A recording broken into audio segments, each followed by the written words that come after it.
Kejernihan hatimu menentukan kebahagiaan hidupmu. Pernahkah Anda melihat bulan purnama di malam hari dengan menggunakan medium air?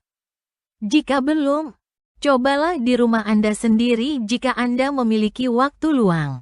Gunakanlah seember air, lalu letakkanlah ember itu di mana Anda melihat bulan purnama. Lalu lihatlah bulan purnama itu melalui ember yang berisi air tersebut. Jika air di dalam ember tersebut tenang dan jernih, maka Anda dapat melihat keindahan dari bulan purnama tersebut dengan baik. Namun jika air di dalam ember tersebut tidak tenang dan atau keruh, maka tampilan bulan purnama di permukaan air tersebut menjadi tidak beraturan atau bahkan tidak terlihat sama sekali. Percobaan di atas mirip seperti manusia ketika melihat atau memandang suatu peristiwa atau kejadian yang terjadi di dalam hidup kita. Air di dalam ember tersebut adalah suasana hati kita. Jika suasana hati kita jelek dan atau tidak tenang, maka kita tidak akan mampu memahami setiap kejadian dan peristiwa yang terjadi di dalam hidup kita dengan jelas dan sempurna. Sebaliknya, jika suasana hati kita tenang dan bersih, kita akan mampu melihat dan memahami setiap kejadian dan peristiwa di dalam hidup kita dengan baik dan sempurna, sehingga kita dapat membuat keputusan dan reaksi yang tepat atas peristiwa-peristiwa yang terjadi di dalam hidup kita. Sebagai ilustrasi, saya berikan sebuah cerita untuk Anda. Suatu pagi, seorang suami sudah berpakaian rapi karena dia akan memimpin sebuah rapat penting di kantornya. Ketika ia ingin beranjak pergi, ia tidak sengaja menabrak istrinya yang hendak memberinya secangkir kopi. Alhasil, kopi yang dibawa oleh istrinya tersebut tumpah dan mengotori seluruh pakaian suaminya itu.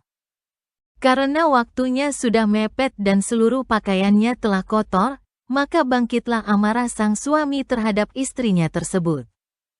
Ia kemudian menamparkan wajah istrinya tersebut sebagai ungkapan kemarahannya. Sang istri rupanya tidak terima dengan perlakuan sang suami terhadap dirinya. Mereka pun akhirnya bertengkar dengan hebat sepanjang hari itu. Dampak negatifnya menjadi panjang. Sang suami gagal memimpin rapat penting di kantornya sehingga gajinya harus dipotong oleh perusahaan tempat di mana ia bekerja dan hubungannya dengan istri pun menjadi tidak baik-baik saja. Dalam peristiwa di atas, jika saja sang suami itu memiliki suasana hati yang jernih dan tenang, maka semua dampak negatif di atas dapat dinetralisir dengan baik. Sang suami dapat memahami dengan jelas bahwa peristiwa tumpahnya kopi tersebut adalah suatu ketidaksengajaan.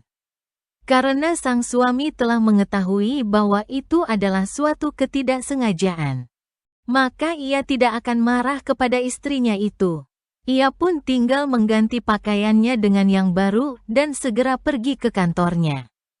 Alhasil, dia berhasil memimpin rapat dengan baik dan hubungannya dengan istrinya akan baik-baik saja. Intinya, menjaga kejernihan dan ketenangan hati kita menjadi hal yang sangat penting bagi kita dalam menjalani hidup. Dengan tetap menjaga hati kita tetap jernih dan tenang, kita dapat menjadi pribadi yang lebih bersyukur dan lebih rasional dalam menghadapi setiap peristiwa di dalam hidup kita. Penulis Albert Santoso.